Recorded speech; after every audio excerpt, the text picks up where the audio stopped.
watch this. The Ruthless Rise and Fall of California by Casual Scholar. Again, I've never seen this before. I don't know what it is he's going to cover. I hope that he covers things that I've already covered here, and if he doesn't, then, well, that's fine. At least we all know better, okay? In 1848, on a typical January morning in Northern California, James Marshall, who had been leading the construction effort to build a sawmill, walked down toward the American River to inspect the progress. He never expected that what he was to find would forever alter the future of California and even the world. Describing the event, Marshall stated, "I reached my hand down and picked it up. It made my heart thump, for I was certain it was gold." In a blink of an eye, hundreds of thousands of people from all over the world would descend into the mountains of California to wade in the muddy rivers in hopes of finding their own personal fortune. Businessmen set up shops, while others found it more lucrative to start farming in the Central Valley. And before you know it, California became an industrial, agricultural, and technological powerhouse.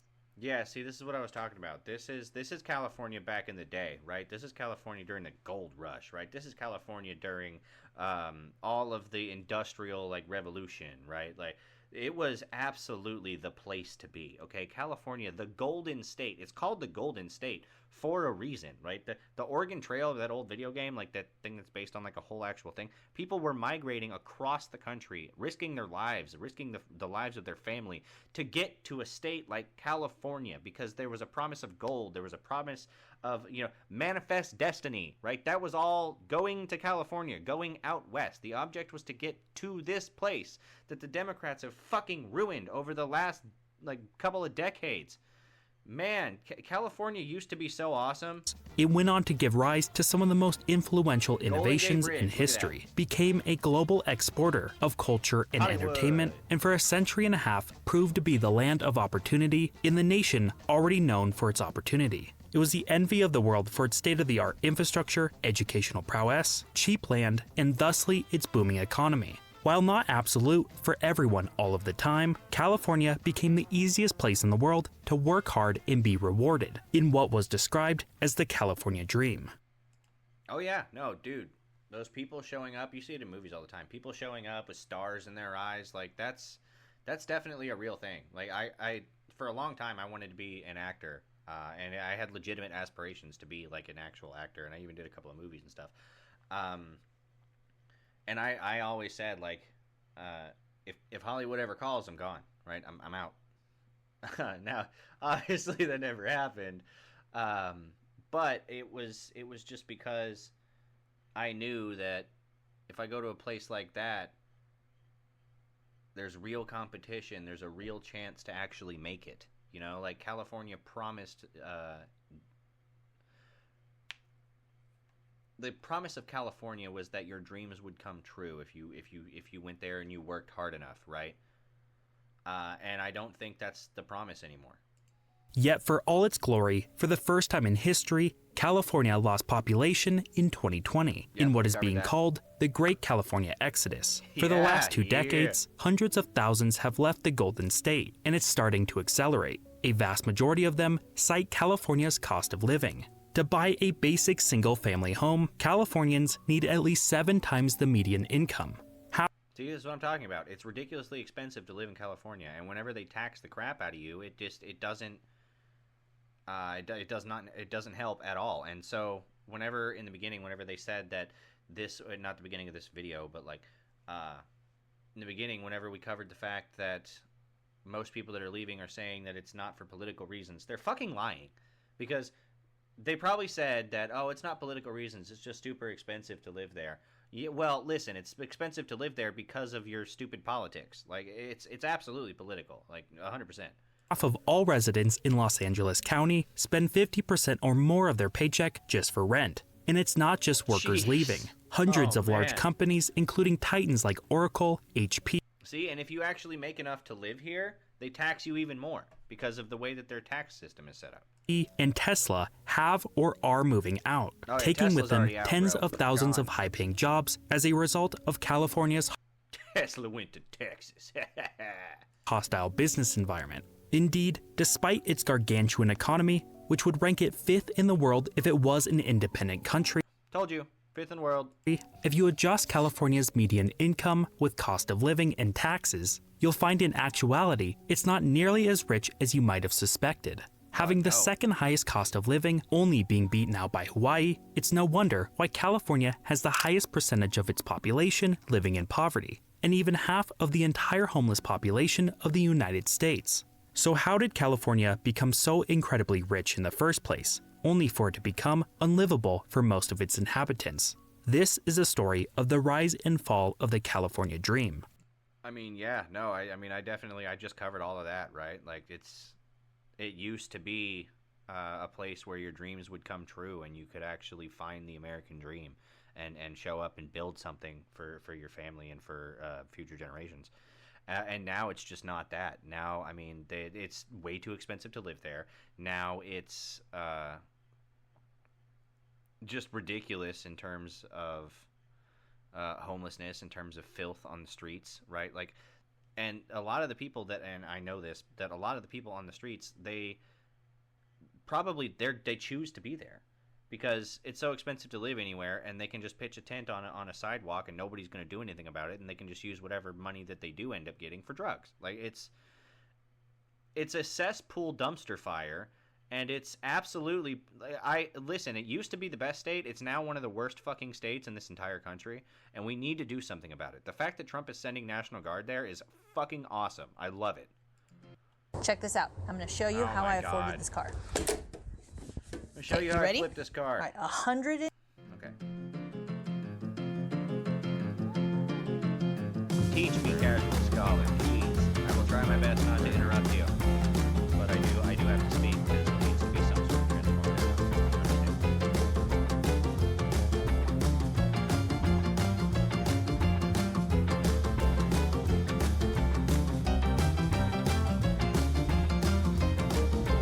Oh, it's a timeline. Okay, I'm bobbing by. Okay, so the Central Valley, California, Silicon Valley, and then they find this shit up. Okay, so they're just gonna oil at some point. Okay. Rise and fall of California.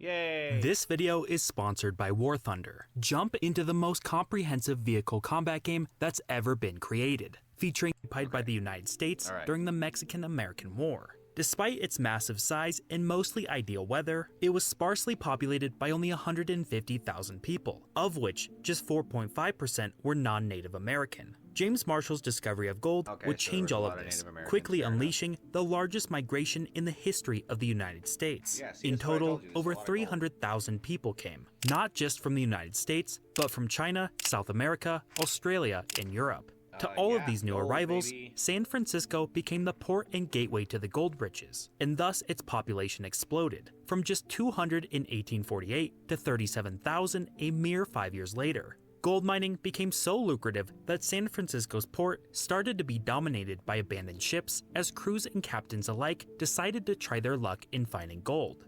To keep up with the massive demand, a vibrant and booming economy sprang up, for which the miners would spend their newfound wealth.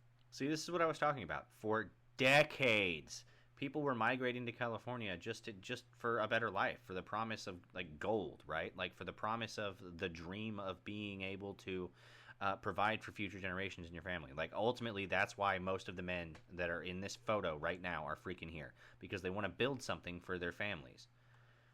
Ironically, all of these people are demonized now in Californian society. All the people that built it. Crazy enough. This included the rise of many new towns and cities to further help supply the growing needs of the gold rush. In fact, at one point, demand for beef was so great that 60,000 longhorns were herded all the way from Texas, and soon, Southern California became the largest producer of dairy and meat in the nation. Indeed, California also had a lot of geographical advantages. Its Central Valley, with its rich soil and ideal climate, proved to have significant potential in agriculture. While limited at first due to difficulties finding enough water, by utilizing winter wheat, California became the largest producer by 1890. Along with this, its massive coastline was perfect for trading. Yeah, like so America is such a massive place that there are states that could completely secede and then fully sustain themselves just because of their own climates. Like the climate in Texas is not the same as the climate in California. The climate in Ohio is not the same as the climate in Arkansas or Missouri, right? It's vastly different across the board in the United States of America, and California is positioned in a way that it has mountainous regions, it has vast valleys, it's got flowing rivers and an ocean, like there's a beach there, right? It's perfectly placed so that it would be able to sustain itself to an extent, but they're ruining it. Like there are massive wildfires every year because they just don't want to spend any money to clean up the forest. Like it's intentional that they're ruining one of the best places in the United States of America, and Trump absolutely should be there cleaning it up. Especially with Asia, and also allowed for a robust fishing industry to take root. Yep. This unprecedented economic and population growth enabled California to bypass the status of territory, becoming a full-fledged state by 1850, even being allowed to choose its own boundaries. The new government, flush with cash, started to take on much-needed infrastructure projects and heavily invested in education, instituting a near-universal school education along with the construction of its first universities. While the gold eventually dried up, California was presented with another massive boost to its economy. Work started in 1863 on the Central Pacific Rail Line, and just 6 years later, it joined with the Union Pacific Line in Utah. California was now directly connected with the rest of the U.S., resulting in lower overall prices, increased profits for industries, and accelerated population growth. At the same time, clever marketing by the railroad and tourism industries successfully sold California as a healthy, comfortable, and... People don't know this. The railroad industry is still massive in the country today. Like, they still ship so many things via railroad. Like, I don't know if I told you guys I work in construction, so like I've worked at plants and mills and factories and things like that, and a lot of them have a railway system that leads right out of the factory. Like, so they will load things up instead of on trucks. They will load it onto carts or on a train, and then they will pull it across and then get unloaded somewhere. The railway is something that was absolutely a driving force in America becoming a superpower the way that it was, because it's so massive that it needed a way to connect things. And then so, like, before we had planes, we had to have something like this. So we had the coal-fired railway system, and it's still in use today and still provides a whole lot of, we'll call it, resources domestically, like throughout the country. Cheap place to live, resulting in a real estate boom. Pretty sure George Soros or I don't know, one of the like Rockefellers or something like that. I'm pretty sure they own a lot of the railway systems. Those that did not plan to live in California became tourists to see its immense natural beauty. By the turn of the 20th century, California was starting to dominate U.S. economic expansion. By the year 1900, California's population had increased by 13-fold, and it showed no signs of slowing down. Yet a few key factors would take California from a regional to a global power. The first was the discovery of large reserves of easily accessible oil near Los Angeles in the San Joaquin Valley. Kerosene was rapidly replacing whale oil for lighting. Oil was becoming a necessity for lubrication in the blossoming machine age, and the rise of the automobile made the nation parched for gasoline. As such, a major oil industry... Oh yeah, California had it all. They had gold, they had oil, they had agriculture, they had everything, man. They had it all. Took shape, and by 1903, California became the leading producer in the nation, pumping out 4 million barrels annually. At the same time, new innovations in film were rapidly growing the industry. However, the technology to film these new movies had patents on them, mostly owned by Thomas Edison, who was headquartered in New York. As such, many film companies then wanted to get as far away as possible, in hopes of secretly getting away with not having to pay royalties. Southern California's varied terrain, year-round sunshine, growing talent pool, and being about as far from New York as you could possibly get became the new ideal destination. As a result, the Hollywood film industry was born, bringing in huge amounts of cash. That's another thing. A lot of people in the United States, whenever they vacation to another state within the United States. So, like at the time, the most densely populated place was probably New York.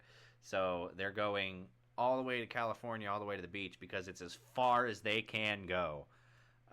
To them, it's essentially traveling across the world.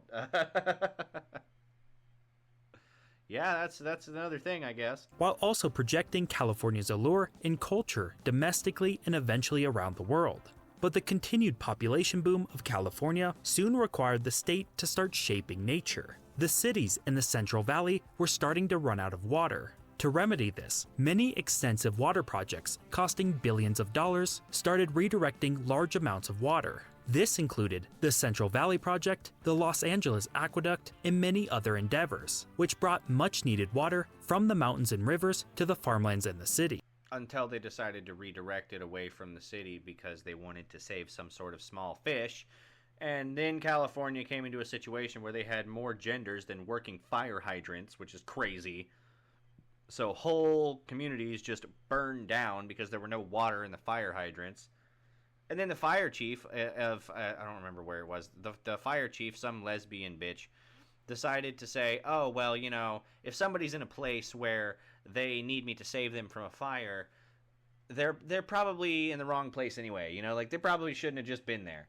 Bitch, you are the fire chief. Are you kidding me right now? I don't know who elected you, but you should be pissed more than anybody that there was no water in the fire hydrants.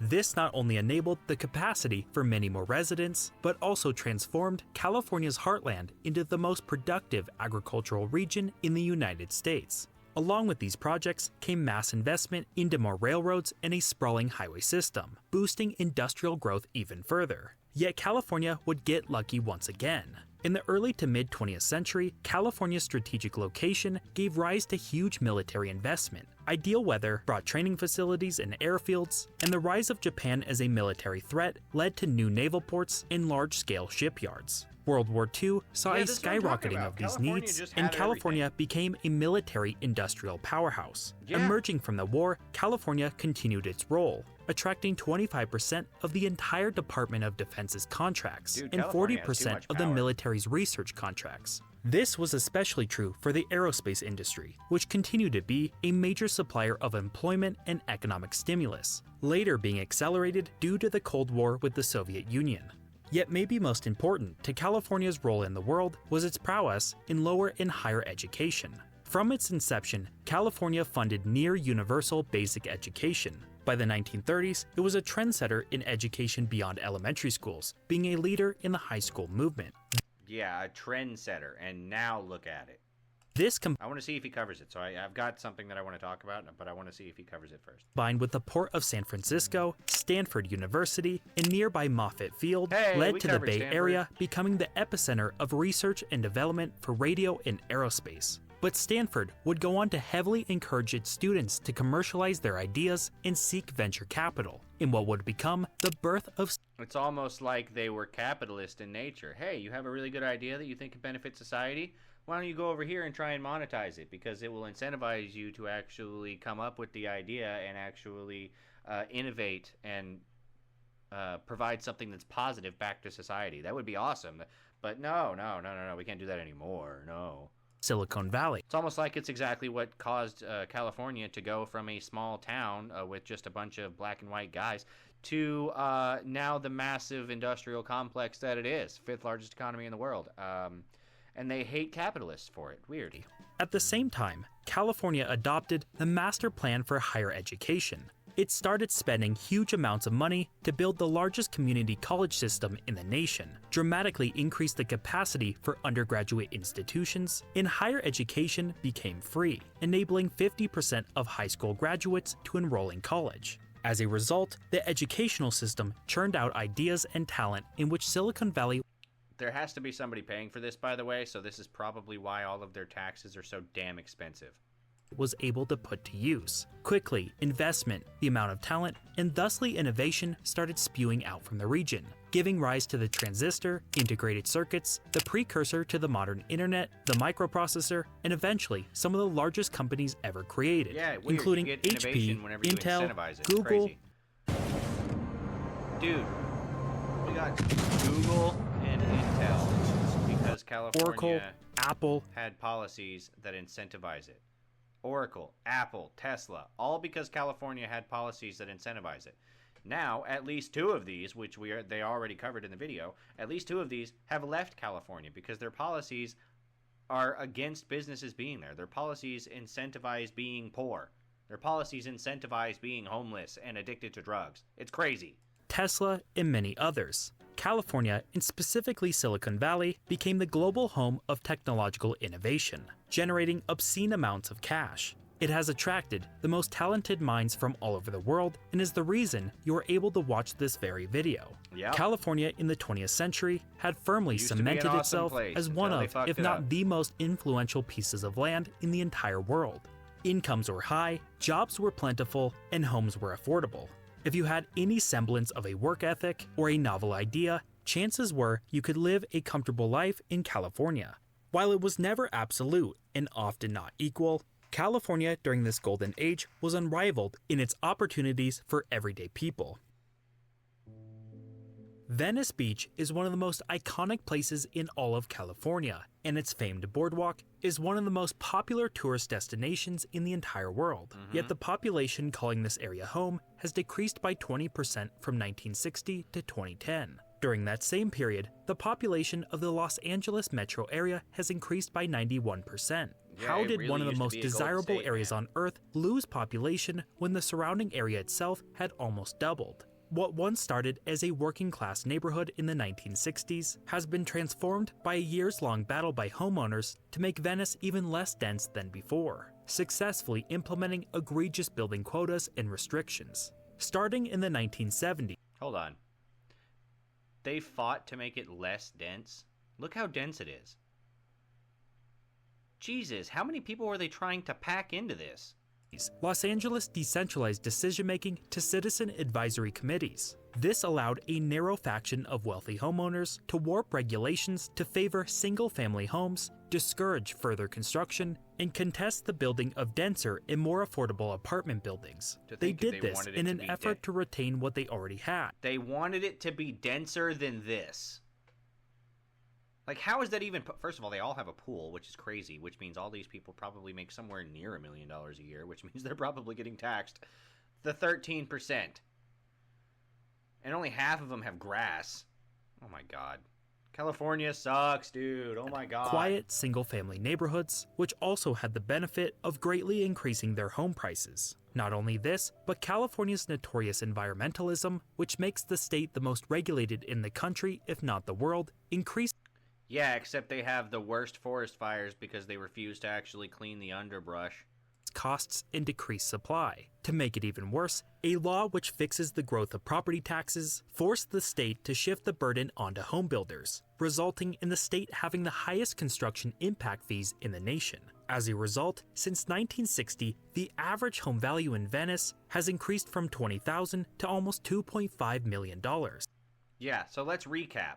Because of the quote-unquote inclusive policies that they're putting up, it's become people's housing, so the value of people's houses have gone up considerably, which I guess is pretty good, but also the construction costs of building a house have gone up considerably because they can only charge so much in terms of taxes. So yeah, it would make sense that doing anything in California is going to be ridiculously expensive. They incentivize this. What is going on? And this not only happened in Venice, but to the entirety of California. Why is it only Republicans that understand that less taxes and regulations equals greater revenue? The consequences of which have been widespread. The state is now short close to 4 million houses. It has the second lowest home ownership rate. To be fair, that's also because they imported that many illegal immigrants. The second highest median home prices, and thus the highest poverty rate when adjusted for cost of living. Yeah. But this has affected more than home prices. As the population boomed and prices rose, the more affordable and dense apartment complexes were pushed to the poor neighborhoods. As a result, segregation along race and class accelerated, while shoving more children into the most overcrowded and underfunded schools. Zip code education, as it's called, has dramatically deteriorated what was once an envied educational system. If you are rich, you can choose to live and be enrolled in any school. If you are poor, you will be forced to receive education from the most neglected schools. California now has the worst student-to-teacher ratio in the nation, the 10th worst K-12 educational performance, and the 15th highest dropout rate. This, of course, is better than it appears, as the school... And it makes it worse because, like we already covered earlier, a lot of them don't even speak English. Like, nearly half of them. In rich areas bring up the state's averages. The result is a massive reduction in social mobility. Poor Californians today receive a much lower standard of education, and when combined with the hyperinflated cost of living, this means their chances of climbing the socioeconomic ladder are lower than ever before. It makes sense now why 53% of Californians are considering leaving, according to an Edelman intelligence survey. Yet this is just the beginning of California's economic woes. Starting with the end of the Cold War in 1991, California's military and adjacent supply chain industries took a massive hit. This, along with the overarching trend of American companies moving manufacturing jobs overseas, meant California was starting to no longer be the employment factory it once was. Since then, it has persistently had a higher unemployment rate.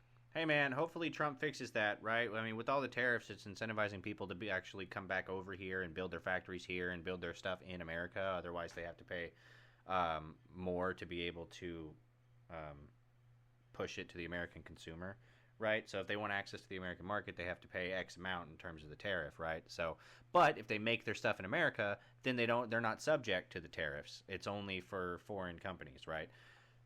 The problem is, in order for California to be able to be saved from this, the Democrats that are in charge of California have to loosen up on their restrictions in terms of small businesses and business regulations in general. Because like the casual scholar here already showed, is that it's much more expensive to build anything in California for various reasons.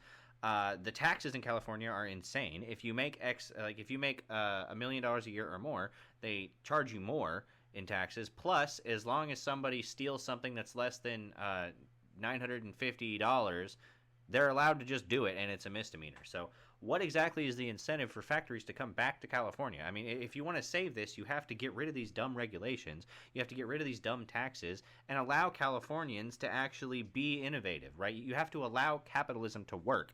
But they don't. They want communism, and I'll fucking prove this later. But they want there to be a communist action in California, and it's causing the place to be a complete dumpster fire. Like it's the one of the worst places in the country right now, and it used to be one of the best. And it's all because of the dumb regulations. And Trump can do as much as he wants in tariffs, but California is not going to receive any of the benefits from it because nobody's going to want to build their business in California. Just period. Than the rest of the United States, specifically hurting blue-collar and middle-class populations. The highest-paying jobs are those in Silicon Valley, which has never been a substantial provider of jobs. Therefore, income inequality has steadily increased at a rate higher than the rest of the nation, and today, California stands as the fourth most unequal state. This economic reality facilitated a change in policy, where the government started to increase the taxes levied on businesses and the highest income earners. The money could then be funneled to the education system, infrastructure, and economic safety nets for the less fortunate. Yeah, they just filmed this for the video. There's no way that's real. In fact, California spends more on healthcare and welfare than any other state by a wide margin. Got a hefty bag. This, of course, is not necessarily a bad thing, and is very logical in nature. The problem is the extent to which taxes and regulations have been increased. In a survey of 383 CEOs by Chief Executive Magazine, ranking states on how business-friendly they are, California ranks dead last. Yeah, see, this is what I'm talking about. California is not at all business friendly. So if Trump decides to put tariffs on everything, which he already has, California is not going to receive any of the benefits from it because no business is going to build their company here. They're not going to headquarter it in California because it's not business friendly at all. Says the 383 CEOs that this poll talk to. Forbes ranked it almost at the bottom for regulations and business costs. Even Forbes in a says, survey nah, of corporate attorneys assessing the fairness of liability systems, California ranked 48th. Its 8.84% state corporate income flat tax is one of the highest in the nation, and it's not just companies being burdened. California has the highest state income tax for its ultra-high income earners at 13.3%. When combined with the federal rate. Yeah, it's almost like they incentivize you to be poor in this state. It's almost like they incentivize you to do drugs in this state. It's almost like they incentivize you to be homeless in this state. It's weird. It's weird. Of 37%, those in the top 1% are likely seeing close to 50% of their incomes taken by taxes. Of course, many of you think this is justified, and indeed it might be. However, even if it is, this is creating a major problem. The top 0.5% of income earners in California now represents 40% of the state's tax revenue which props up most of the people that build businesses and own companies that employ people are not going to want to live there anymore. And they're not going to want to have their business there anymore either. The state's needs. Yet, which means all the people and all the jobs and all the companies are going to leave, and California will end up being a degenerate wasteland cesspool full of illegal immigrants and drug dealers, kind of like it is right now. With many other states providing very low, like when you there's an app that tracks the human feces in Los Angeles. Right, so you can pull it up on the map, and you can see where all the actual human shit is on the sidewalks and on the streets.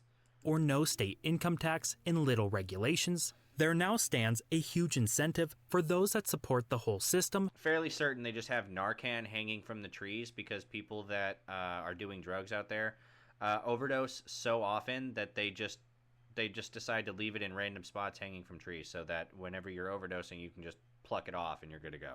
Like, they're actually incentivizing this, and you can't convince me otherwise. To move out. Historically, though, California's large tech companies and workers have stayed because you just needed to be in the area to stay connected with the rapidly changing industry. It was hard to find qualified workers elsewhere, and the cost to get up and move out of state was great. The pandemic has started to change this. No longer do you need workers to be in the office. No longer do you need to be close to others to network. And with the rise of other regional tech hubs like Austin, Texas, it's not as hard to find skilled workers elsewhere. California's comparative advantages are steadily decreasing with technology, while at the same time, it's actively threatening to raise taxes further. Businesses are now finding they're able to create much more value for shareholders, generate higher profits. You've got to be joking. It's not, you can't tell me that this isn't deliberate. Like, they absolutely want this to happen. What the fuck is going on? And find high quality work. After all of this, they're number one in poverty, number one in homelessness, number one in fucking drug use, number one in... dude, what is happening? Oh my god. And it's not enough for them. It's not enough.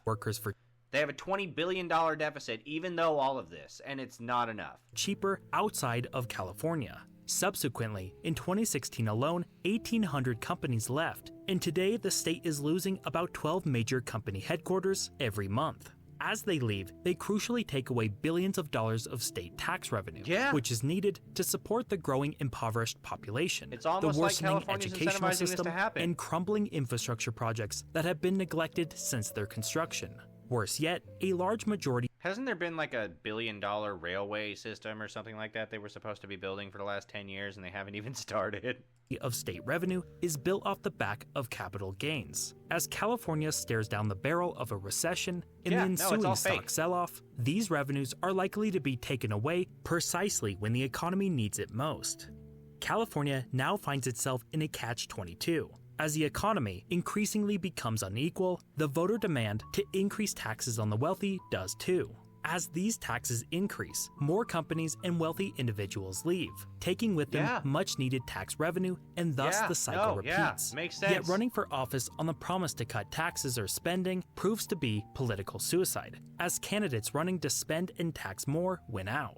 It appears then that California, its leaders, and its population are likely to realize this problem after it's already too late. Fucks, I swear to California and the rise of its mighty economy came down to successive economic booms, from the gold rush to Silicon Valley. Today's boom of technology, however, has led to fewer jobs and higher income inequality. As the state has pivoted to account for this, it has found itself in a situation where it's destroying the very thing that sustains it, its ability to create innovation and attract talent from all over the world. Coupled, that's because they have to pander to retards and illegal migrants. I've already proved the legal migrants thing. I'll prove the retard thing here in a second. But yeah, no, it's because they have to pander to the people that don't provide jobs and aren't here legally. Like, just flat out, that's the reason. They are deliberately destroying the state because it's convenient for them politically. With homeowners waging a war that has skyrocketed. The more I look into it, the more I realize that the Democrats are just evil. Like, they don't care. They will burn society to the ground to line their pockets. Prices and push children into overcrowded schools, the once glorious California dream of working hard and being rewarded is starting to erode. Despite this, California will likely continue to dominate the global economy, just with diminishing magnitude. In the meantime, however, the ensuing economic and social burden will fall on the middle and lower classes. All that glitters is not gold, especially when you're poor in the Golden State. So yeah, all right. So he didn't cover it, which is fine. I don't care. Yeah. So they are deliberately destroying California, and it's because they have to pander to people that aren't smart in any way. People like fucking retards that would rather do drugs than go out and get a job. Fucking retards that would rather there be more genders than working fire hydrants. Okay, they want to blame everything on climate change despite not doing anything at all to try and prevent it. Except, we need to track our carbon footprint. No, you don't. No, I promise you, you do not. Okay, you need to have water in your fire hydrants. You need to clean up the underbrush and the undergrowth in your forests, because that's what will stop the spreading of a wildfire. Okay, you need to get rid of the drugs and the violent crime. You need to not incentivize people to steal from businesses. And you need to stop taxing the shit out of your residents. Like, there's a reason they're leaving. There's a reason businesses are leaving. There's a reason that California is not going to be the economic... Like, look, Casual Scholar here thinks that California... He thinks optimistically about California. I don't. I think California is a fucking dumpster fire. I think California is a shithole, all right? Thanks for tuning in, guys. Appreciate it. Definitely follow me on YouTube at Cestal. Follow me on Rumble if you don't like YouTube, and follow me on YouTube if you don't like Rumble. You know what I'm saying? I'm everywhere. Definitely follow me on X for the most based opinions on the internet. Appreciate it. See you guys later. Bye.